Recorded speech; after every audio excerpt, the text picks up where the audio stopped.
Hey everyone. So our next panel is actually a super interesting one, continuing the theme.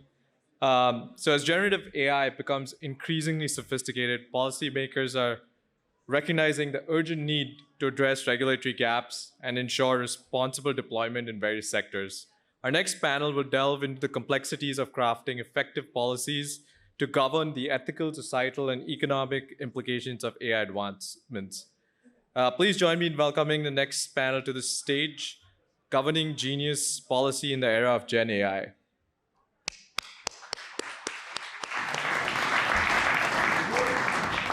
The moderator for this panel is Catherine Ming. Catherine is a first-year MBA student at MIT and a VP of content for the AI and ML Club. I'll now hand it over to Catherine.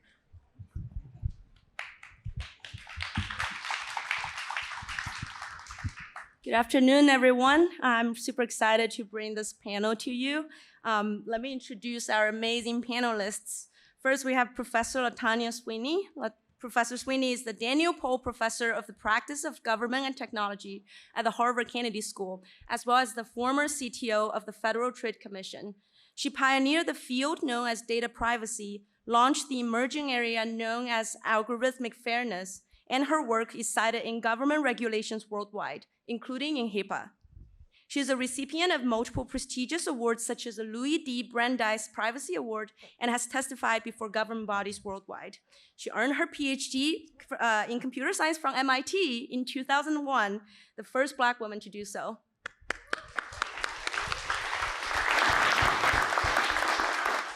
Next, we have Mr. Van Shankar. VAR is the executive director at the Responsible AI Institute, a leading nonprofit building AI assessments and converting responsible AI principles into practice. He's a member of the OECD's network of experts on AI, World Economic Forum's AI Governance Alliance, and the Brookings Forum for Cooperation on AI. Mr. Shankar is a graduate of Harvard Law School and previously practiced law at Cravath, Swain, and Moore. Last but certainly not least, we have Mr. Ben Della Rocca. Mr. Della Rocca is the Director of Technology and Senior Policy Advisor at the White House National Economic Council.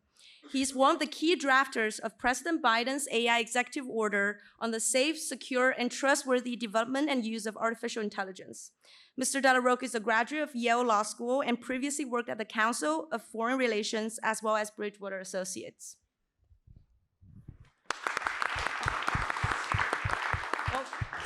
Thank you for joining us with your distinctive careers and backgrounds in academia, in the government, nonprofit. I'm excited for the commentary we'll bring to the panel. So to have a thoughtful discussion on governance and policy of AI, let's set the stage first. From your point of view, how is generative AI impacting our economy, workforce, and society? I can start if that works, and I think this is working. So obviously an enormous question that you posed. Maybe I'll talk about some of the potential economic impacts and those dynamics in particular. So I think that the risks and the potential benefits that AI brings are certainly enormous. And I think that that's especially true when it comes to thinking about the economy and the workforce. In terms of things that I think folks are very excited about, obviously we see potential for AI can automate certain rote or mundane tasks that make workers' lives better and that can potentially make workers more productive, which might be particularly useful in sectors of the economy where workers might face burnout risks, such as in healthcare or education. And AI can also have an impact on, for example, innovative processes in certain parts of the economy as well. So, for example, its potential application with predicting protein structures for drug development and generation. All these are things that, depending on how they manifest in the years ahead, could flow through to higher productivity at the economy level and higher GDP growth potentially in the economy.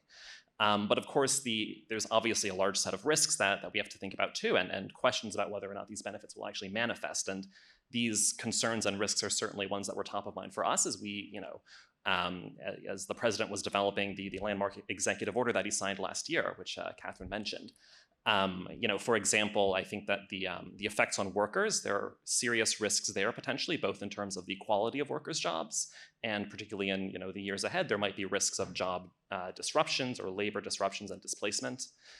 We could also see risks related to economic inequality, where without the right and appropriate policy guardrails, AI could be used to advance and increase the wealth of a small portion of the population without the benefits redounding to a wider group. And none of the benefits of AI might really manifest at all if businesses don't have the support and the resources and the infrastructure that they need to actually deploy these technologies in ways that are productive. So obviously there's a lot of uncertainty to your question, and I think that there's a lot that we don't know. But I will say that all of these, both the opportunities here and the risks that I just described are things that I think we in government need to start focusing on and have been focusing on very acutely already, and setting in place, in particular, the support structures that workers will need to thrive in an economy where AI is deployed more widely than it might be today. Great, and I'll kind of linger on the workforce piece for just a minute. So I think one of the implications of generative AI is anxiety about the future of work. And that anxiety has political implications in and of itself that I think might eventually require a policy response. I also kind of echo Ben's point that companies and government are going to have to kind of step in to make sure that companies are thinking about using AI to augment kind of co-developing with workers and their organizations, modes of human AI collaboration. I think we all know that humans plus AI is the best combination, and not either one of those alone. But too often we see companies kind of looking at AI as a cost-cutting tool, and if you go too far down that line of reasoning, that's all you can see it as. And so I think it's really important to have the right narrative around that conversation. And then finally, I think that we can kind of learn from episodes like the actors' strike last year. About what kinds of protections workers might be entitled to as they have a seat at the table, and I was really really pleased to see that having a seat at the table was meant for workers was mentioned in the Trustworthy AI Executive Order. So those are a few of the issues that come to mind when thinking about implications of generative AI on society. I think the operant word is transformative. I don't think it's limited in all. I think the conversation so far is far too limited for what generative AI actually means. We're in the middle of what many historians call the third industrial revolution. And the second industrial revolution brought us pretty much everything we just take for granted: electricity, cars, and Kleenex, for example. And society at that moment was totally an agricultural entity. The idea of cities and roads and subways and things like that, all of that came in a bang. That's really just one thing right after another, kind of like this. The third industrial revolution starts in 1950 with the invention of the semiconductor, and then along comes the personal computer, and it's just been one revolution. The Internet of Things was a revolution within revolutions. And you think of generative AI as yet another part of a revolution within this revolution. Already, today, it's changed how we do everything, how we learn, how we talk with each other, how we travel. I got here by Uber, for example. I mean, everything in our lives has already been transformed, and the transformation will continue, and we don't know when it's going to end. Generative AI represents a huge leap and will change everything, even something as simple as the internet. Today, I do a Google search on the internet, and the content I find is mostly produced by humans. In 2 years, the content I'll find will be pretty much produced by bots in an echo chamber of whatever large language models have captured in a prior time and is regurgitating in a particular way. We'll just be in a kind of echo chamber. All of this is not just our jobs and our lives. All of this requires a huge rethink. As a computer scientist, to me, it's kind of an exciting moment. But as someone who studies technology-society clashes, as a society, we're not ready for this moment. And so we really do need all of you and all of us to think quite deeply about these changes. And we're not going to be able to foresee them, but what do we do in reaction? Because so far, our reactions have been not very good to clashes. Privacy, the first major clash, is still with us, for example. Awesome, thank you. As you all share, we're experiencing unprecedented changes. I've already particularly mentioned the impact on workforce. I know the Responsible AI Institute works with a number of businesses. So would you share with us, how do you think Gen AI is reshaping businesses specifically, and what ethical guidelines and personnels and processes should they implement? Yeah, so I think as Professor Sweeney said, it's transforming every part of an organization. So whether that's kind of product design and development, or marketing and sales, or managing workforce, it's kind of all of those have generative AI has significant implications for. I don't think that organizations are typically tend to be self-confident enough to start with where they are. But that's really the first best step, because they are already in an industry. They already know kind of the ethical analysis that has gone into the framework for that industry. They are familiar with kind of the pitfalls of product development in that industry. And so even though like adding on and measuring the delta from generative AI can be very difficult, they're not in a bad place to get started with that. And so we always ask them to take a use case specific approach, and to kind of go out from there. Once you've done that analysis on a few use cases, you'll see what kinds of processes you need. In terms of generalizable guidance, policies, governance, the right tooling, a good view towards third-party risk, and kind of developing a culture of learning. These are all kind of really important pieces. And then being technology agnostic and kind of reasoning from first principles is also really important. Particularly we've seen kind of leading organizations develop capacity on a number of different models, and then develop kind of open communities of practice to share learnings from all of those different models. So that develops the kind of organizational culture and memory to kind of keep up with new developments. Awesome, thank you. Well, some important inspirations for businesses to take note of, but businesses are not the only one adopting AI. Show of hands, how many of you have used an AI-powered product in the last week or so? Everyone. So as AI becomes increasingly prevalent, as we see here, how do we ensure AI's ethical use, especially regarding very important issues such as fairness and privacy? Well, I'll jump into that. It's almost like a call to my history.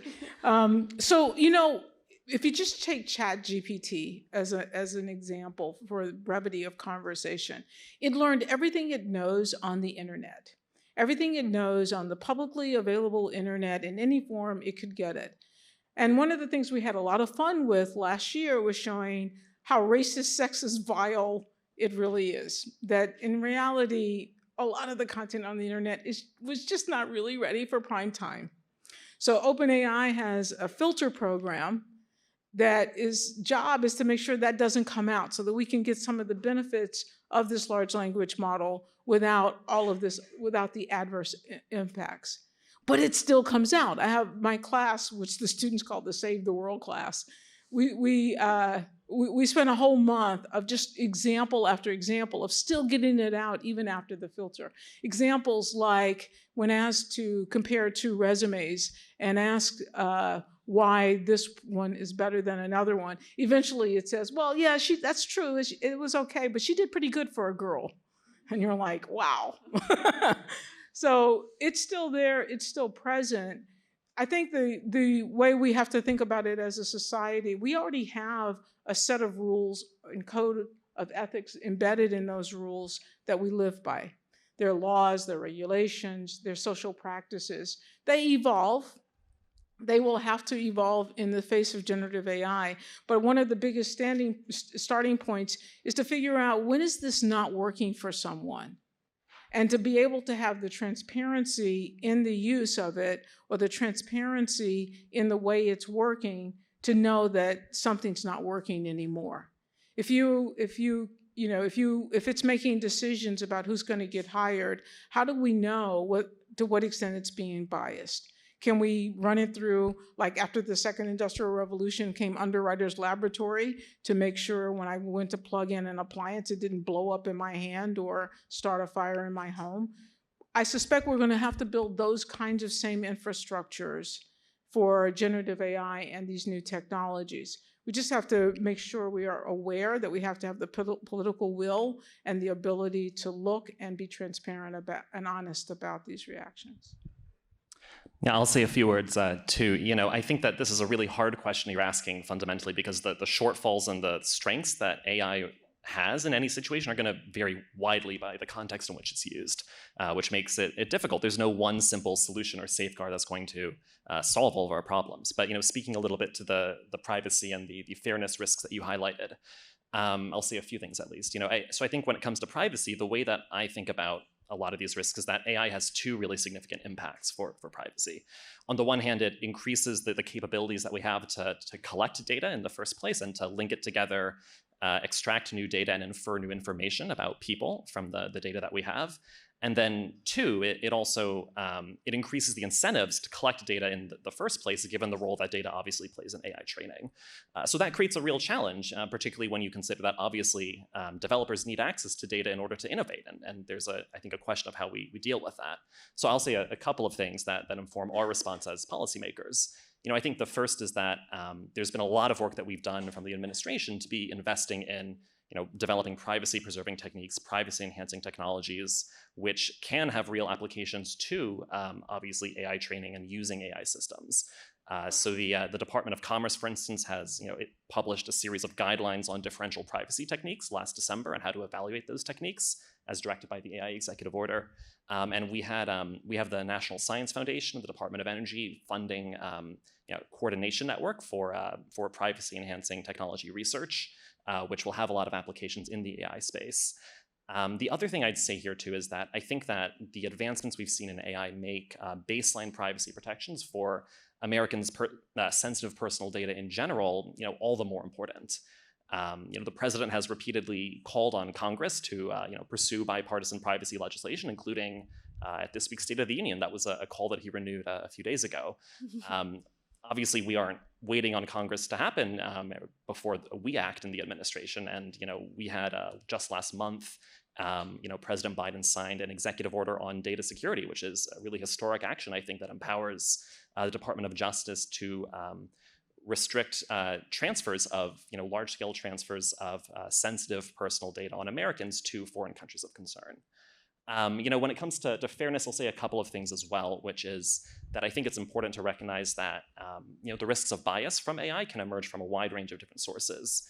You can have bias that's embedded in training data and the data that AI is actually trained on. You can have bias that emerges when AI trained to handle a particular set of problems or work for particular populations is then applied to different populations that it wasn't necessarily prepared to handle.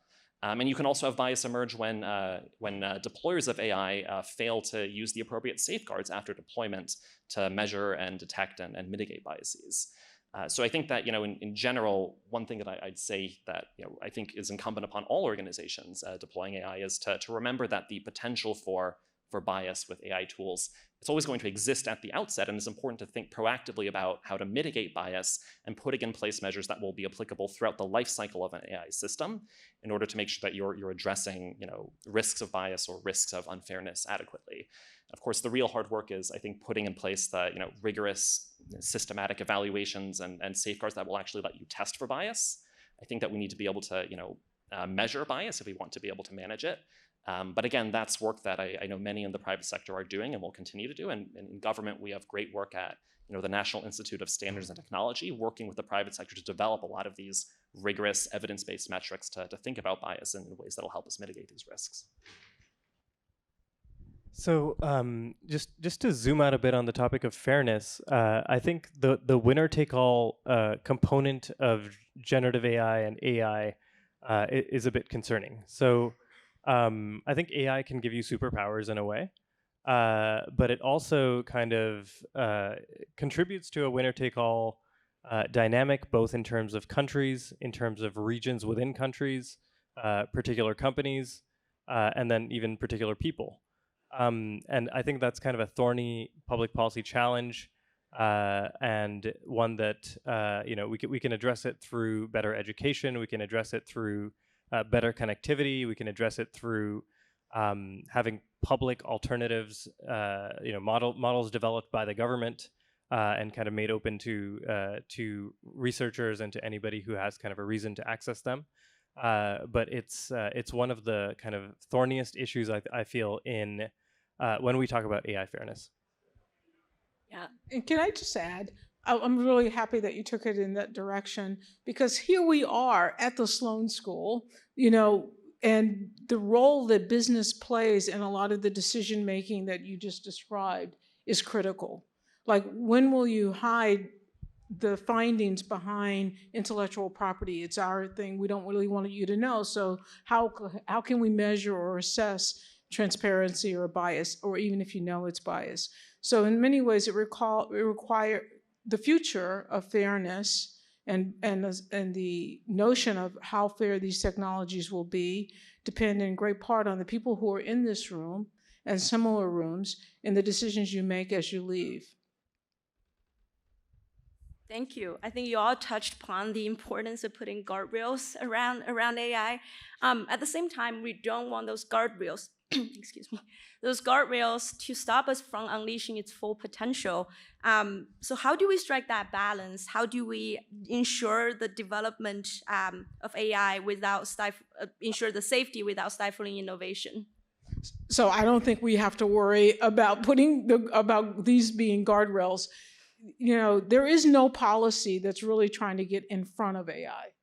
The issue is really, let's see when it starts to, the issues are more, as it's hitting the rails that already exist, we'll be able to detect it, will we be able to respond quickly to it, and will we be able to find band-aids and solutions as we move forward? I think the idea that somehow there's a policy or even a policy in the making that's going to hold it or put guardrails on it isn't really there. I think it's the opposite. How do we put the ability to contain the issues and address the issues once they're made present? Yeah, I'll add on to that with a few thoughts. I think that, certainly from my standpoint, I see having appropriate guardrails for AI as really a prerequisite to getting the sorts of innovation that we want to see in the ecosystem and advancement of responsible AI in general. I'll say first that, I think that all that said, right, there's lots of things that we can do, including from the government side, to actually be advancing innovation that really don't necessarily intersect or present this potential trade-off with slowing down innovation in order to achieve safety. So for example, we've done a lot in government to try to expand access to data resources, to compute resources, and other resources like that to smaller AI developers and researchers and students through the National AI Research Resource, which we've launched a pilot of back in January. There's also a lot of other work that we've done in terms of the Department of Energy scaling up its training of highly skilled AI scientists and professionals. Work by the Department of Commerce and the Small Business Administration to provide support to small businesses developing or deploying AI, and particular support to smaller firms in the semiconductor space. So there's a whole constellation of things that I think we can and will continue to do in government that will be really driving innovation forward in important ways. But then, in terms of where there might be a potential, or some might argue that there is a potential trade-off here between the innovation and the safety side. Again, I think that in order for AI to work, it has to be safe. And I think that if it isn't safe, ultimately, it's not going to be as widely used as it otherwise would be by consumers and end users. And so as I see it, the work that we're doing now to set guardrails for AI's responsible use, particularly in highly regulated sectors such as healthcare, financial services, where really acute risks do exist, that's, I think, going to be really conducive to an innovative AI ecosystem going forward. Yeah, I'll just kind of double click on the National AI Research Resource because I really love the idea. I think that, well, maybe I'll preface it with people working at big AI labs. I know a lot of very idealistic, very smart, kind of very driven people who I trust would do the right thing. That's not what it's about. It's about, what is their primary motive? What is the organization's primary motive? And so I think that the public sector definitely has an important role to play in not just regulating, but in creating some of these models and artifacts. And the way that would contribute to safety is that then we could kind of choose how we study them, who has access to them, for what purposes. Can we kind of use them to achieve public goals like energy transition or improving education? And so I was really excited again to see, the 90-day deadline to get the National AI Research Resource pilots started. And I would kind of just echo that. And also, I feel that the funding is probably inadequate right now. It needs to to be orders of magnitude higher to make an impact. But I think it's a really great start. Yeah, I do want to +2 then that point, because right now the real resource itself is in the hands of private corporation, with an asterisk if you tried to follow OpenAI's organization, and what that means is that here in academia, we don't even have the ability to study it except through the lens that's made available from corporate America. And what does that mean then for the future? What does it mean? How do our regulators do their job? So when we started this round of the conversation, I was focused on how do we make sure we have the guardrails, not guardrails, but how do we have the ability to know this thing has gone wrong? That is, how do we add transparency so that there can be some accountability? But this idea also is incredibly important that my colleagues have brought out, of this notion of, yes, but also how do we keep the public sector in its ability to its job? How do we keep the educational sector in its ability to lead in innovation so that all innovation isn't locked behind corporate America's walls?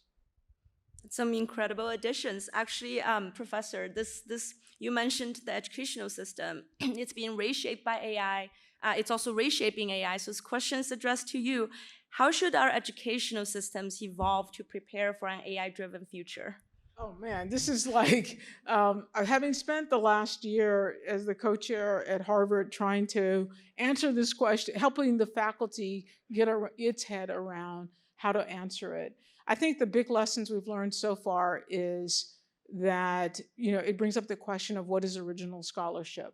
What actually do you want students to learn? So in some classes, people bring AI into the classroom, philosophy, in a philosophy class, being able to have a philosopher from hundreds of years ago have the AI answer a question about, well, what do you think about Uber? And explaining what Uber is and having it answer it through that lens in the class debating. From everything to having students have real live experiences, say in Paris, or seemingly real, virtual experiences in Paris with avatars when students are learning French. But on the other hand, there are classes where we really do want to know your writing, and it's changed the way we have to think about things like, do we have to move more towards old oral exams or old written exams? And that's had to happen in some classes. It has definitely required a rethinking of our educational system in terms of what is it we're trying to teach? When do we lean into the AI? When do we make it a partner? What does that relationship look like in the teaching learning experience? And what is it that I need to make sure the human walks out of there really knowing? So it has definitely been transformative. I don't think there's a single class at Harvard, for example, that hasn't been touched by this question. Would either of you want to add anything? Great, we've got the expert on the topic. Yeah, education, as you mentioned, is one of the most fundamental and impactful drivers of societal progress. There's another one, as impactful, that's policy, and I think that touches on all of your work. So how can AI policies remain adaptable to future technological changes?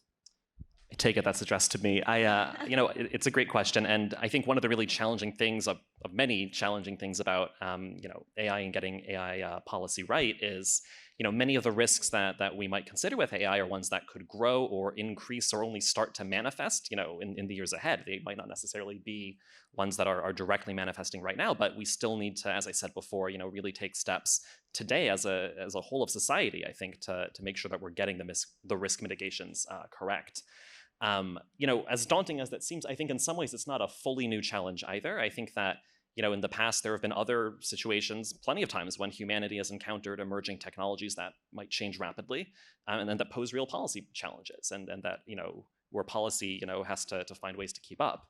I think that there's a lot of lessons we can draw from history, but at least one that is probably relevant here is, I think that if you look to the past, I think that what we, one of the key aspects of the approach to emerging technologies that we need to take, and we certainly do need to take with AI, is developing what I would describe as, a multi-layered, overlapping system of different governance mechanisms. So, for example, shared principles and values, and more technical safeguards and technical standards, coupled with more proactive guidance and more prescriptive sets of regulation and legislation ultimately, and even global principles and measures.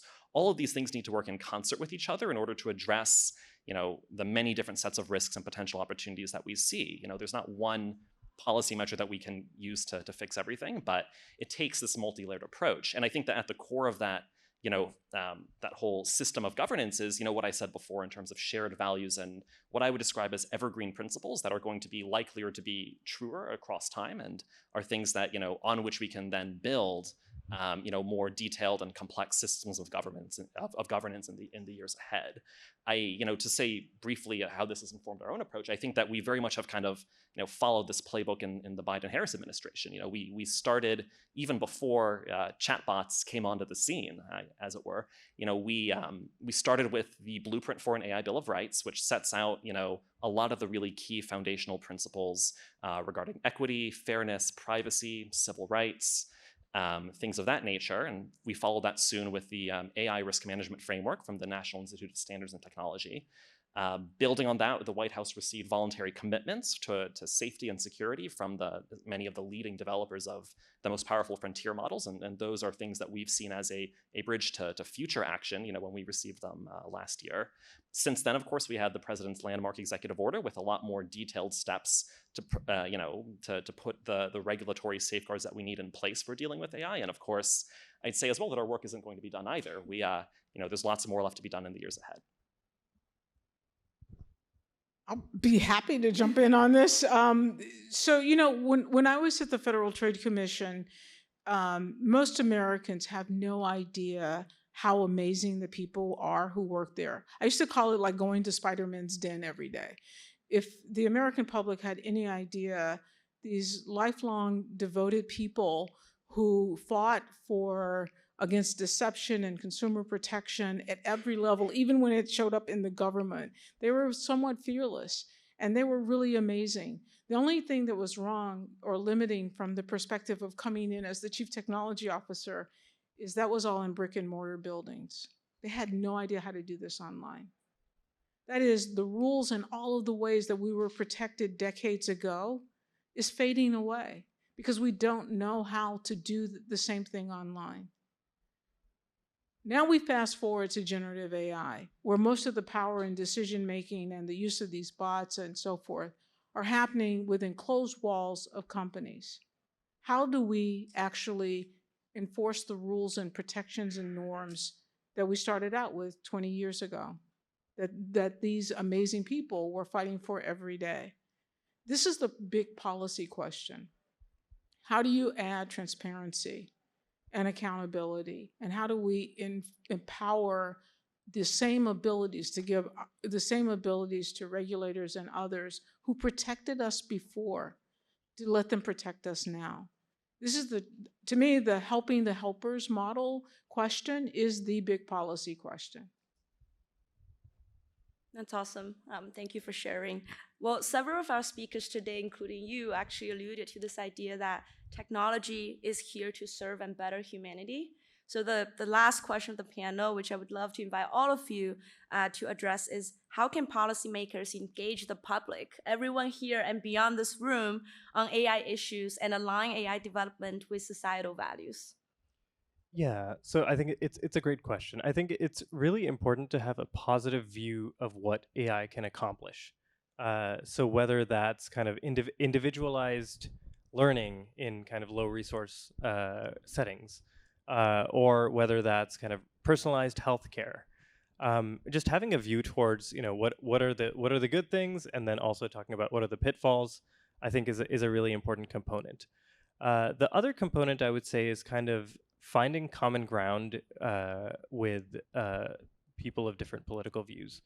And I'm a little more optimistic on this than I was 6 months ago, because I think that when it comes to a kind of a distrust of technology generally, And then B, this narrative of America being the kind of arsenal of democratic technological progress, both of those things echo kind of across the aisle. And so I think there is, bipartisan consensus around some of these themes, even if not in like the particular ways in which they manifest. And I think that's really important to tap into. I think all really important points from Var and echo a lot of that. I would add a few more specifics in terms of, how to get involved in sharing input with policymakers and how we, the importance that public input and stakeholder input has for the work that we do. We really rely on stakeholder input from, civil society, from industry, from workers, from academia, really for all aspects of our AI governance work. And so it is a really critical aspect of the conversation here. I'd say that, in light of that fact, the executive order from last year really does direct in very specific ways, detailed mechanisms for agencies to be soliciting feedback directly from the public on the work that they do. The Office of Management and Budget, which is now finalizing policies for how federal agencies themselves actually use AI, it published a draft version of its policies last year and did a whole public solicitation process where it received lots of input, has been working through very closely incorporating that input into the final version of the policies that it will soon put out. We saw a recent request from information conclude from the U.S. Agency of International Development, which is asking about and learning more about AI's role in global development. And we have other ongoing consultations right now, such as regarding how government privacy impact assessments can be more effective at mitigating privacy risks, including those that AI exacerbates or introduces. The last thing I'll say here too is, and speaking to your point as well, Professor Sweeney, is that, and the other really big part of our work here is bringing, talented folks, including talented technical folks into government to do all this really important work that we signed up for with the executive order last year. So through the, we launched an AI talent surge to accelerate AI hiring, and we really seek to bring as many, diverse perspectives, including from technical backgrounds, into government as possible to help us actually carry out all this challenging work. And there's lots more that, we try to be as transparent as possible in general, I think, about all the work that we're doing. You can go on AI.gov, for instance, and see like a whole suite of things that the government has been working on. So lots of ways, I think, to get involved and share input in those respects. Yeah, and I would put the challenge out to each of you. Each of you really in this room can make a difference. The students that I teach at Harvard, the ones who take the Save the World class, the work that they've done has gone on to shape laws and regulations and change business practices, but primarily because they took the time to see the problem and see it through and make it aware. And then as they go on into the various roles they play, to be able to use that lens always in their decision making. And in that way, you can all make a difference. I do think the biggest challenge that will draw us together politically is the realization that the large language models of AI are on American culture. We don't have another country. There's no other model. We can't do this to China. We can't do this to Russia, but they can all use that model against us. And so in this regard, I really do hail the executive order for really putting national security in the first half of that very long 100+ page document that I read. 20,000 words. Yeah, 20,000 words. I feel fed for your fingers. So that's also something we have to all keep in mind, that we are all in this together in many ways. And I just want to thank you for the shout out for public interest technologists in government. Thanks.